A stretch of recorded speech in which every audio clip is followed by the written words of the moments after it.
Një javë me temperatura të larta pritet të përfshijë vendin duke rritur ndjeshëm rrezikun për zjarre edhe në Shkodër. Në këtë kuadër, Bashkia e Shkodër ka shtuar masat parandaluese dhe kapacitetet në terren për përballimin e emergjencave. Kryetari i Bashkisë Shkodër Benet Beci zhvilloi një vizitë në repartin e mbrojtjes nga zjarri dhe shpëtimi, ku njoh nga afër me gatishmërinë e efektivëve dhe falenderoi ata për punën në kushte të vështira. Gjatë kësaj vizite u dorëzua dhe një automjet i ri për emergjencat civile, investim që synon në rritjen e efikasitetit në ndërhyrje dhe reagim të shpejtë në rast të zjarresh. E di që jeni gjithmonë kudo ndodhur, po unë sinqerisht do më thënë që unë jam krenar si kryetar bashkie për këtë ekip mrekullueshëm që keni. Nuk është vetëm investimet që e bëjnë një bashki, po në fundit një bashki të mirë edhe të vlefshme për një qytet e bëjnë dhe njerëzit.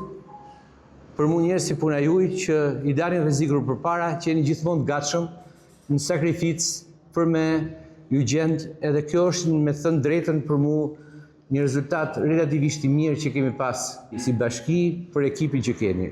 Muaji gusht mbetet një nga më sfiduesit për strukturat zjarr fikse dhe u kërkua vijimësia e punës në gatishmëri maksimale, ndërsa mbështetja vazhdueshme do të jetë nga bashkia dhe qeveria.